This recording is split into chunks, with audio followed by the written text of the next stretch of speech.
All right. Happy Sabbath, everybody. Let me see. I gotta get my sources here. My sources has to be. Okay. Let's see. Right. Sorry about that. All right. Here we go. Seems right. Okay. All right. Happy Sabbath, everybody. Today is, what is it? November 18. Wow. We've been doing Hebrews for a long time, right? We're now in Hebrews 12. And it's, like I said, I thought I was done with the story of Esau and his lentils. Yeah. But actually, I found out, wait a minute, I'm not really done. There's still a few things more that we can find about Esau and his losing the birthright. All right? Okay. Let me go back to Esau. All right. Hebrews 12, verse 16 and 17. Lest there be any fornicator. And fornicator in the Greek is pornos, or profane person, which is bebelos, right? Bebelos, as Esau. So Esau is a fornicator, right? Who for one morsel of meat sold his birthright. For ye know how that afterward, when he would have inherited the blessing, he was rejected. For he found no place for repentance, though he sought it carefully with tears. So in what way was Esau a fornicator? What does it mean to be a fornicator? You sell away something that is sacred, right? And what was sacred actually? Being a firstborn, what was sacred to him? His birthright, right? It's supposed to be sacred. And he sold it away for a bowl of red lentils, right? So when you sell something that's sacred, you are a fornicator, right? Marriage is, marriage is sacred, and then you defile that marriage, you sell away, you are actually a fornicator. So fornicator is an example, is actually a prostitute, right? Prostitute who sells away that supposedly sacred relationship. All right. Okay. All right. So Esau sold away his birthright. He lost his birthright. Okay. And Jacob got that birthright. Right. Okay. So after Jacob, who is that birthright is supposed to go to? Who is the birthright? Who is supposed to get that birthright after Jacob got the birthright? Who's supposed to get it? Yeah, who's? Reuben, right? But what happened to Reuben? He lost it too. He lost it too, right? So this study is basically about Esau and Reuben, because both of them lost the birthright, right? Both of them. And there's a lot more to say about Reuben and the birthright that he lost.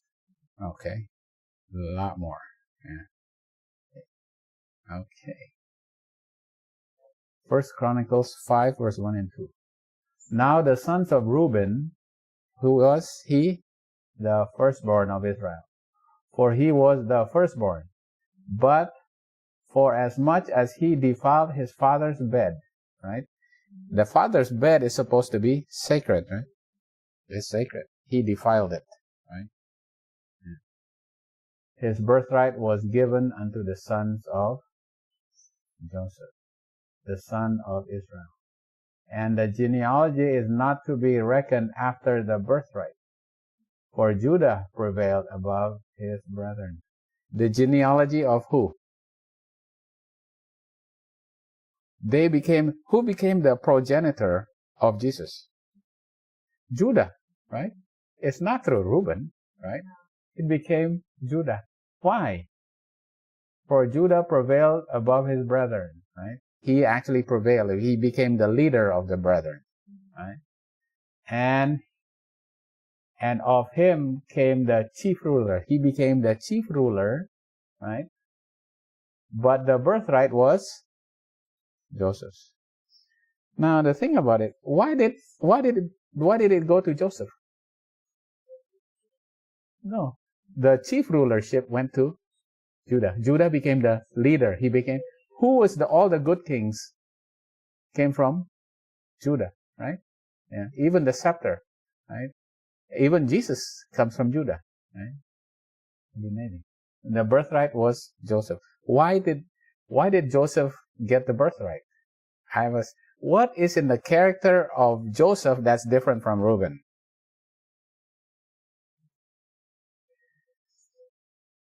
Could Joseph be tempted in Potiphar's bedroom? Yeah.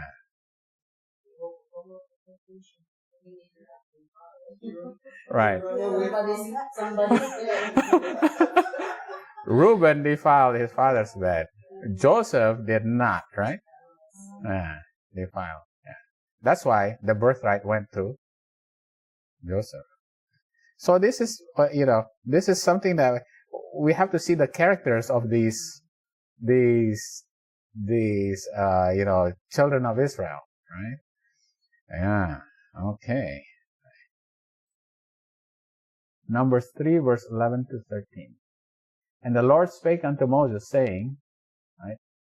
This is before they actually went into Canaan, right? And I, behold, I have taken the Levites from among the children of Israel, instead of all the firstborn that opened the matrix among the children of Israel. What does it mean to open the matrix? The firstborn that opened the matrix. The one that opens the womb of the mother, right? Yeah, the first one that opens the womb of the mother, right? Right. So the firstborn, right, is the one. That one belongs to me, right? That firstborn is special, right? The one that opens the matrix, right, belongs to me, right? But Reuben already defiled, right? And he has already sinned. Because of this, now the Levites now become the firstborn, right? Therefore the Levites shall be mine, because all the firstborn are mine. And on the day that I smote all the firstborn in the land of Egypt, I hallowed unto me all the firstborn in Israel, both man and beast. Mine shall be they. I am the Lord. And thou shalt take the Levites for me. I am the Lord, instead of all the firstborn among the children of Israel, and the cattle of the Levites instead of the firstlings among the cattle of the children of Israel. Take the Levites instead of all the firstborn among the children of Israel, and the cattle of the Levites instead of their cattle. And the Levites shall be mine. I am the Lord. Okay. Why was the Levite? Now here's the question. Why was the Levite now what did the Levites become? The priest, right? They became the priest. Why did they become chosen as the priests?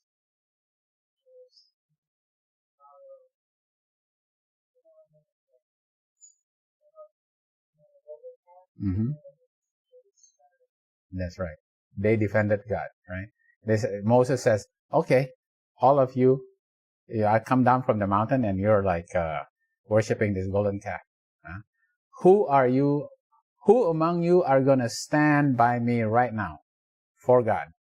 And who actually stood up and stood beside Moses? Is his brethren, the Levites, right? And because of that, what was given the privilege for the Levites to do? They had to kill everybody else that did not want to join. There's a bunch of them that did not want to join. The Levites had to kill them all, right? And from then on, right, they became the priests, right? That's why they took over the priesthood that's supposed to have been for Reuben, because they stood for God at that time. Okay. All right. Only unto the tribe of Levi he gave none inheritance. You're gonna get no land, right? The sacrifices of the Lord God of Israel made by fire are their inheritance, as he said unto them. Why didn't they get any land? Because they have to work where? From the temple. Yeah. Right. The thing about it, how long do they have to? How much effort do they have to give to working in that temple? 24/7. Could they be living like hundreds of miles away when they have to work 24/7 in the temple in Jerusalem? No. They have to be there all the time. They cannot have land, right? Yeah. For Moses had given the inheritance of 2 tribes and a half tribe on the other side of Jordan. So even before, right? Even before they entered into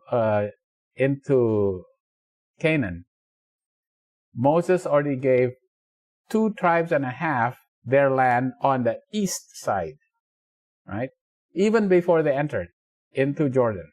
They were still in the wilderness. They already got land, all right? And now we'll see who they are, right? For the children of Joseph were 2 tribes, Manasseh and Ephraim. Therefore they gave no part unto the Levites in the land, save cities to dwell in, with their suburbs for their cattle and for their substance. So what did they get? What did the Levites get? Cities. How many cities?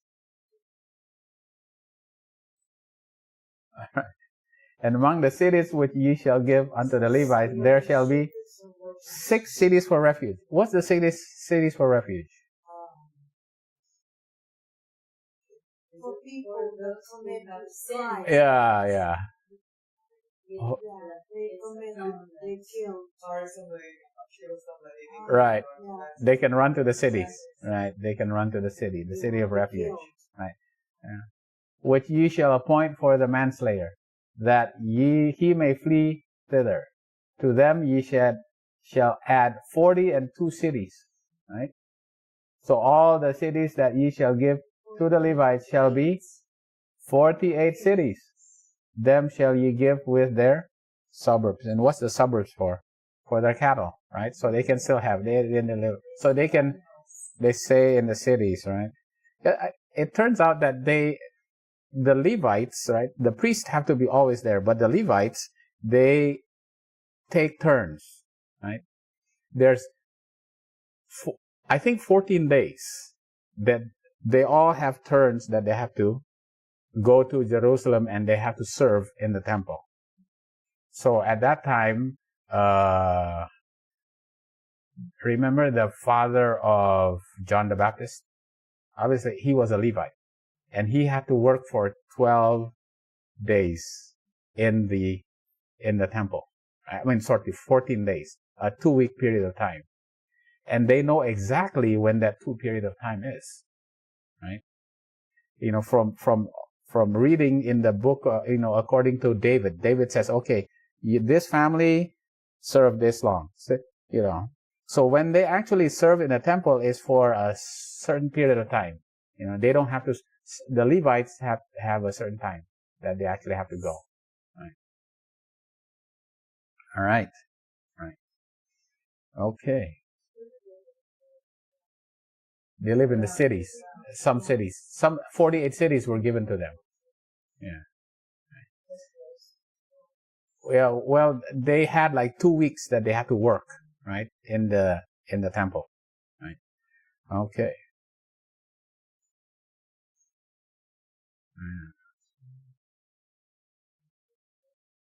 Then, okay. So what happens is when they went to Canaan, Levites got their inheritance, and what was their inheritance?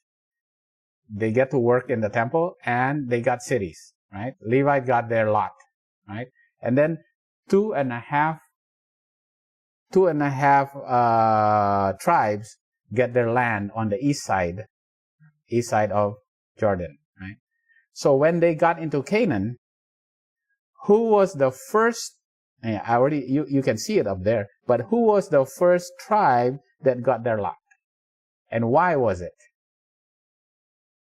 Then the children of Judah came unto Joshua in Gilgal, and Caleb the son of Jephunneh the Kenizzite said unto him, Thou knowest the thing that the Lord said unto Moses the man of God concerning me and thee. Yeah? Me and you, right? It was me and you, right? When we were in Kadesh Barnea. 40 years old was I when Moses the servant of the Lord sent me from Kadesh Barnea to spy out the land. And I brought him word again as it was in my heart. Nevertheless, my brethren that went up with me made the heart of the people melt. But I wholly followed the Lord my God. And Moses sware on that day, saying, Surely the land whereon thy feet have trodden shall be thine inheritance, and thy children forever, because thou hast wholly followed the Lord my God. Right? So who was Caleb? One of the spies. And because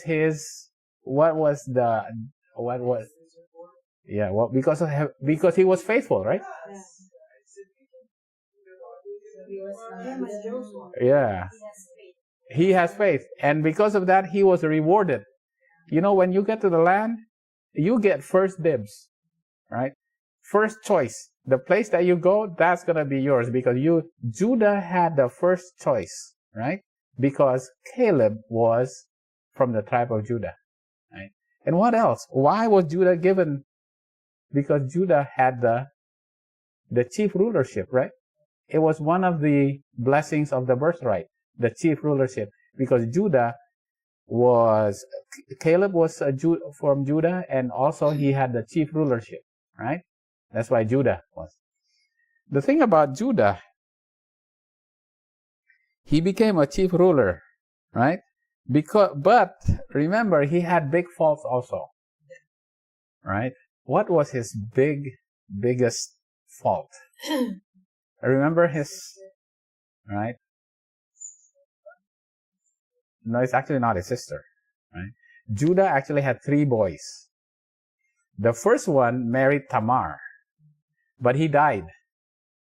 So according to the laws, right, who's supposed to marry Tamar? The second son, right? But the second son, no, I don't want to marry Tamar. As a matter of fact, I don't want to impregnate her, right?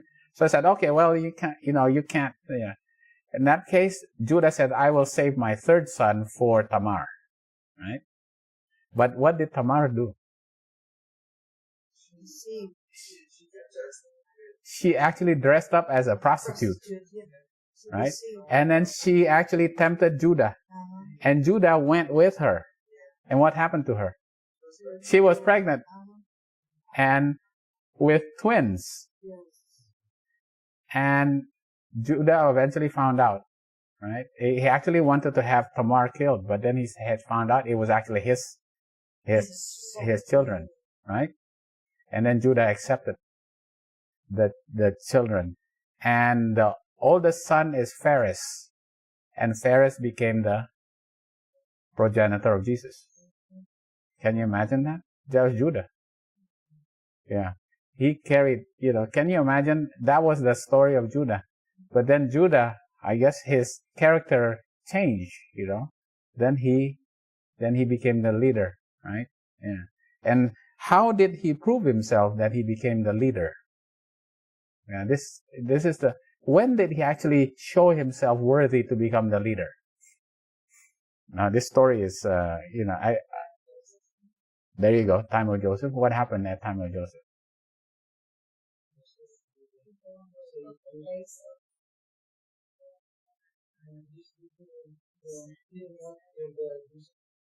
That's the other thing. That was Reuben actually. Reuben said, we shouldn't. Yeah. But Judah also was trying to defend. But the other thing was that, right. What happened is that they actually went first, right? The brothers went first. The 10 brothers went down, right? And then they was sent back, and then right, then they ran out of food. But Joseph had said, "Oh, when you come back, you better bring your brother. Otherwise, you're just lying." Right? This is just a story just telling me you better bring your brother. And did Jacob want Benjamin to go? No. It says, but who actually stood up and says, "Okay, I will guarantee that he will come back. I will guarantee." Right? It was Judah. Judah became the leader, right? He actually stood up and guaranteed that they are going to go there, and then they will come back with Benjamin. All right? Yeah.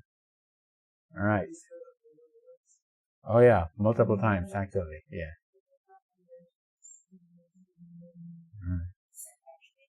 Yeah. So he that's why he became the leader, right? He became the chief ruler. Right? Okay. And then Caleb also was obviously the descendant of Judah. All right. And then who got land next after Judah? Now this, remember, they're already in Canaan, right? And the lot of the children of Joseph fell from Jordan by Jericho unto the water of Jericho on the east. So it was Joseph, the sons of Joseph, and goes down westward unto the coast of Naphtali, unto the coast of Bethlehem, and to Gezer. Right? So the children of Joseph, Manasseh and Ephraim, took their inheritance. Right? So Judah got it, and then Joseph. Right? Why? So they were blessed because Judah has the chief rulership. Right? He has the birthright, right, of chief rulership. What about Joseph? Joseph also, because Joseph has the birthright, right? And the thing about the chief rulership, the birthright is, okay. The birthright is, right? If a man have two wives, one beloved and another hated, okay? And they had borne him children, both the beloved and the hated. And if the first son be hers that was hated, then it shall be, when he maketh his sons to inherit that which he hath, he may not make the son of the beloved firstborn before the son of the hated, which is indeed the firstborn. But he shall acknowledge the son of the hated for the firstborn by giving him a portion. He's got to get a double portion. Right? So why did Joseph get a birthright and two of his children get a double portion? Because they have the birthright now. They have a double portion. So now he gets double portion to his children. One portion for Ephraim and another portion for Manasseh. Because Joseph has the birthright. And his descendants get a double portion. Right? Right. Yeah. Okay.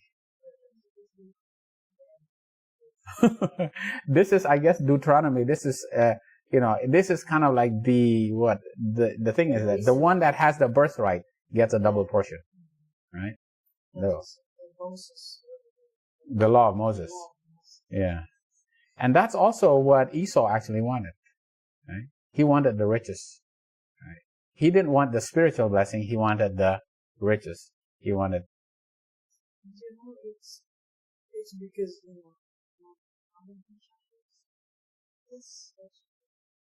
but then it doesn't matter because it doesn't matter whether you're male or female, as long as you're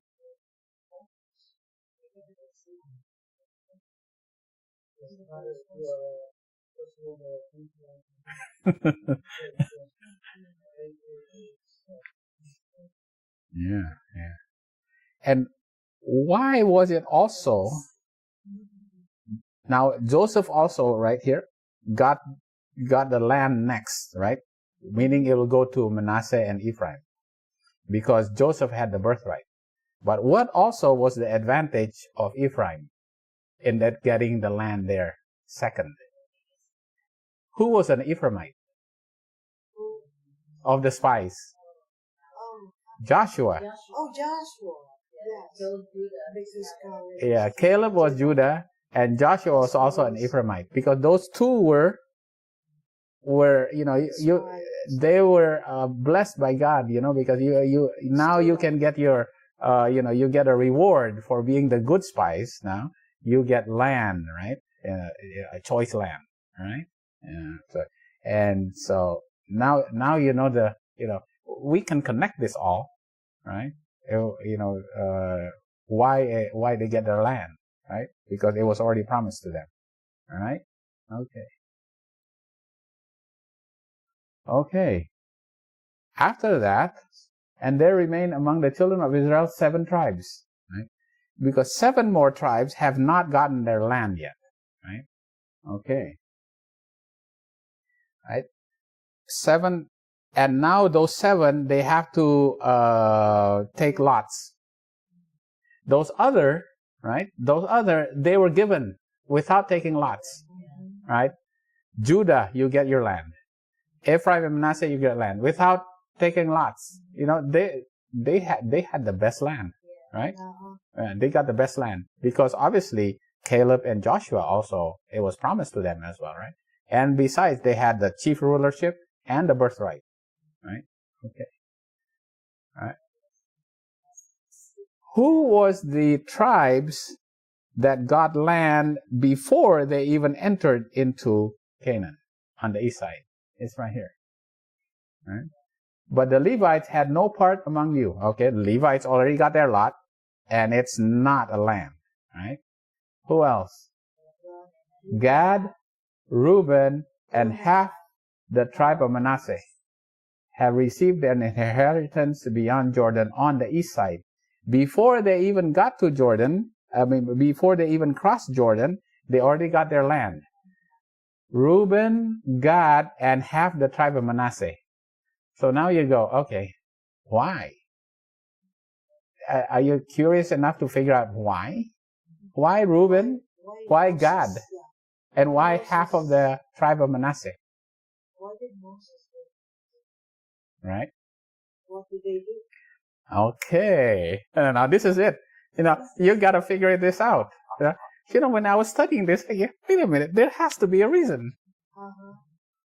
There has to be a reason. You can't just settle, okay, they got 2.5 tribes got their lots. All right?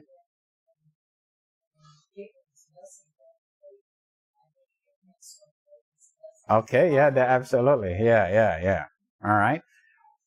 Okay. Now we look at this land. All right. Now you look at this. This is the land that they were given. All right. Reuben, Gad, and half of Manasseh. Manasseh got half of Manasseh got the land on the east side. Reuben, Gad, and half of Manasseh. Remember, Levi got there. Levi became the priest already, right? They got their lot, all right? So the next one that got it was Reuben, Gad, and half of Manasseh. What's the similarities between Reuben, Gad, and Manasseh? All right. I'm gonna stretch your brain here. Try to figure out what's the similarities between these 3 boys. No. Same mother? They opened the matrix of their moms. Reuben opened the matrix of Leah. Gad opened the matrix of Zilpah.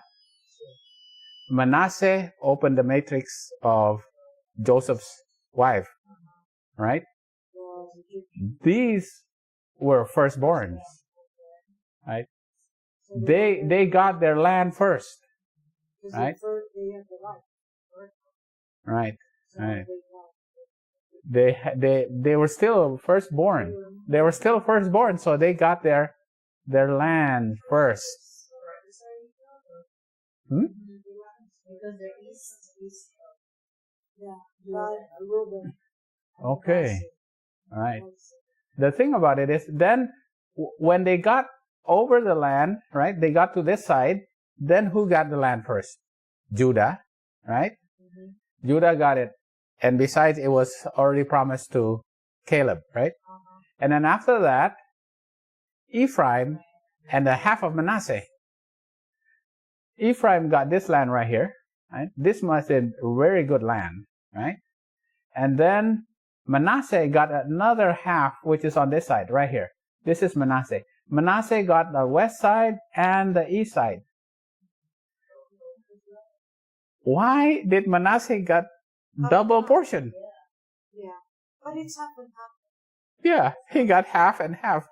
Because he's also blessed, right? He was still the oldest.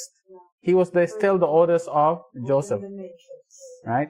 And he was also, right, the one that opened the matrix of his mom, the womb of his mom.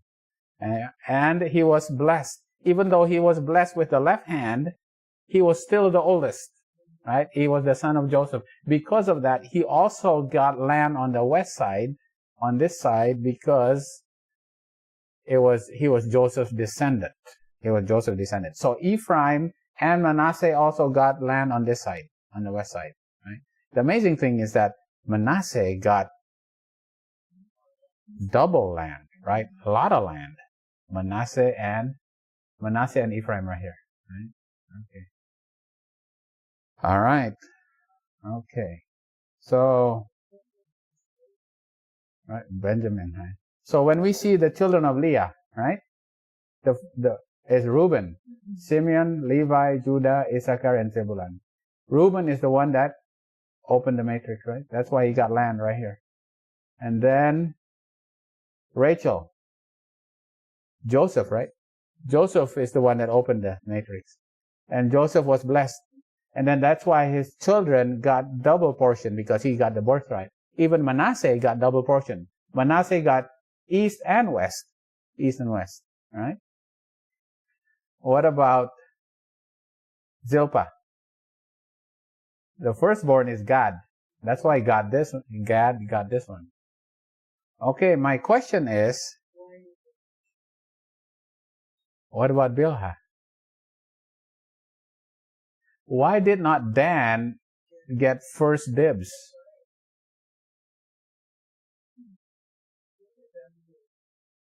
There you go. Now you start thinking, what's wrong with Dan?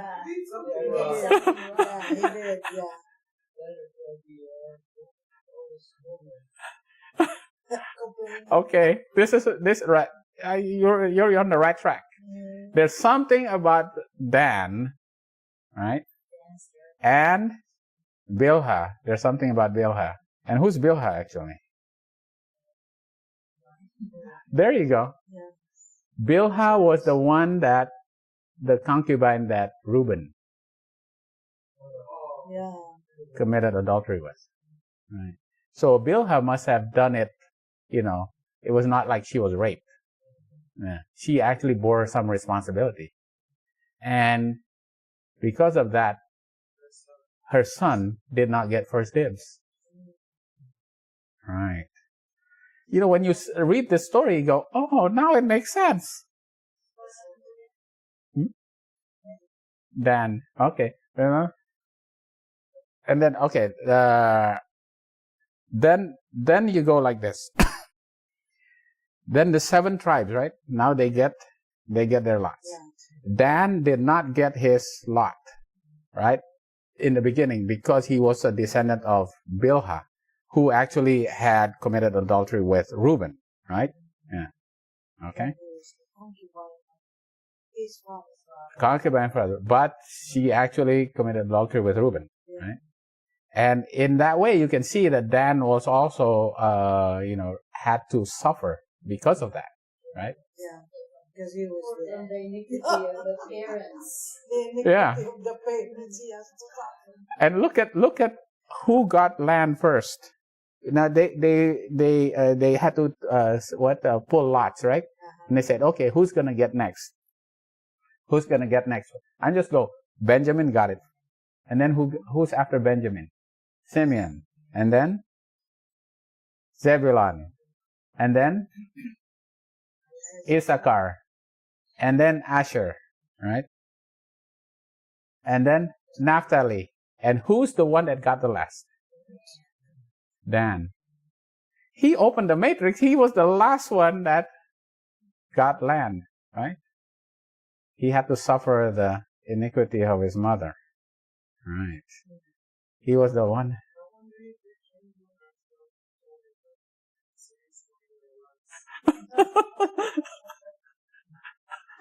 You probably understood. Yeah. Because the judgment. was the secret. Yeah. That's right. Because the judgment was around when, See, Reuben lost his birthright. Yeah. And Bilhah now actually has to suffer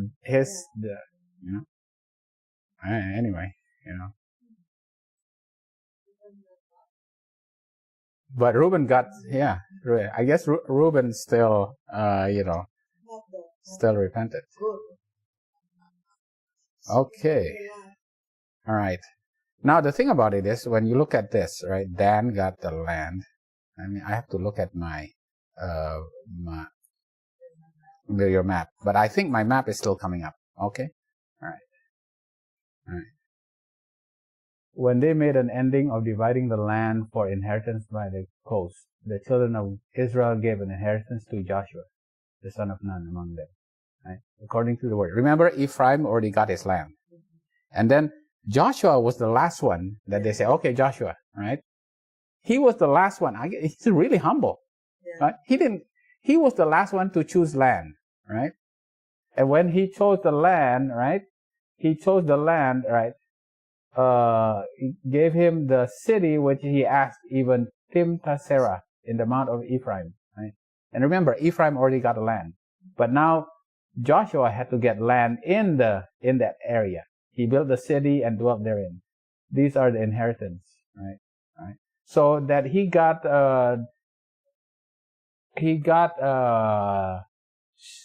Timnath-serah in the mount of Ephraim, right?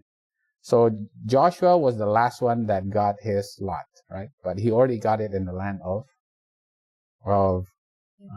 Timnath-serah.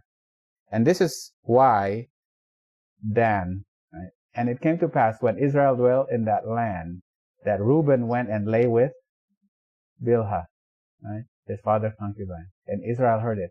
Now the sons of Jacob were 12, and the sons of Bilhah, Rachel's handmaids, Dan and Naphtali. Right? That's why Dan did not get it. All right. Okay. All right. So we see that Levi, Reuben, Gad, and Manasseh got on the left side, on this side. Judah, Ephraim, and the half of Manasseh, they got it on this side. Then after that, Benjamin, right? Simeon, Zebulun, Issachar, Asher, Naphtali, and then Dan. And then you look at Dan, he got this land, right? And when they went there, they didn't like it. It was not a good land. And they said, wait a minute, this is not a good land. He was the last one to get it, and when they got there, they didn't like that land. So, he migrated all the way. They left this land, and he went all the way up, and he had to go all the way up until here. And then he took this land, and then he built a city called Dan right there, and he got it up there. He was not a good sport, as a matter of fact, right? Yeah. He got a land and he didn't like it, right? He was the last one to get land. And the other thing is, when he went and got this land there, he took some idols that was supplied by Ephraim, and he started worshiping these idols. And he became the first idol worshiper of the 12 tribes.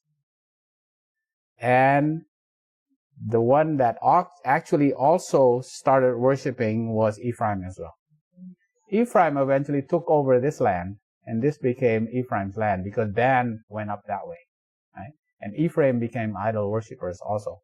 So the two tribes that first went into idolatry was Dan and Ephraim. What's the significance of that?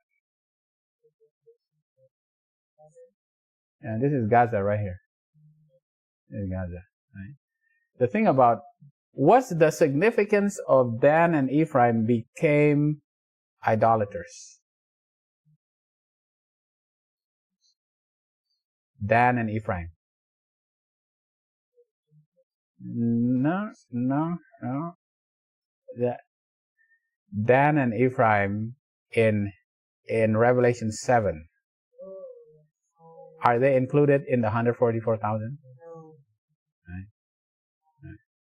When you see the story, when you see the stories of the 144,000, when you see the stories of the children of Israel here, all these stories is, there's incest, there's fornication, there's adultery, and all kinds of, not only drama, idolatry, right? Yeah, all the sins. All the sins. Yeah, they have it. And those who actually enter and become the 144,000 have to actually conquer all those sins, right? And one of the biggest sins is actually adultery.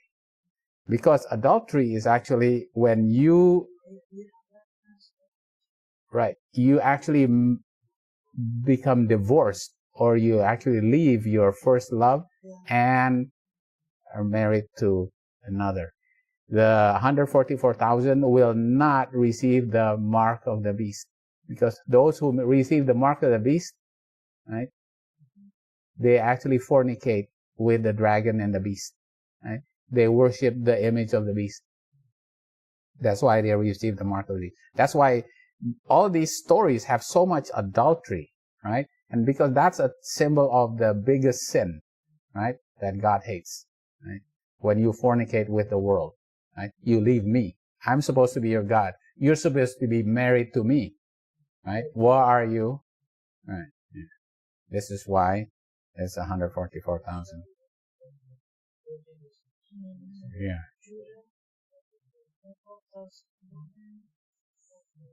Yeah. So when you, okay, let's see. Now, I don't think I actually have it, right? But when you go to Revelation, I'll have it with the next time, right? Yeah. So I think the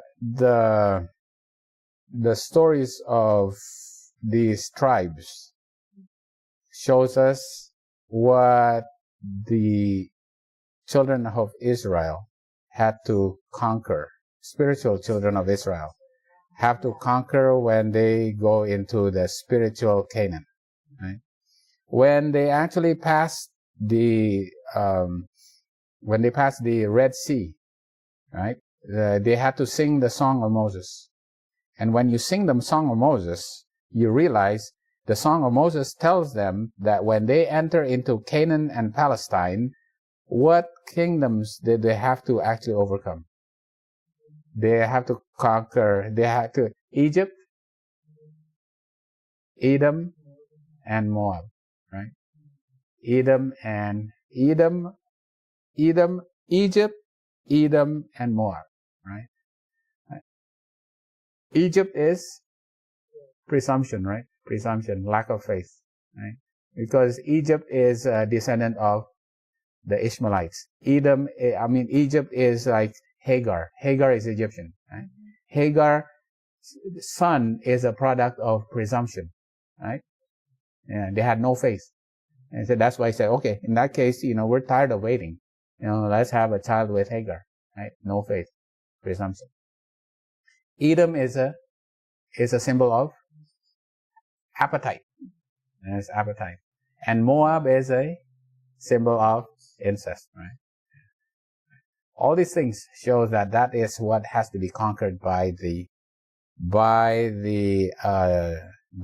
children of Israel, which is a symbolize of those who actually enter into Canaan. The 144,000 will sing the Song of Moses, and they have the experience of overcoming Egypt, overcoming Edom, and overcoming Moab. All right. Okay. And that is a more sure word of prophecy.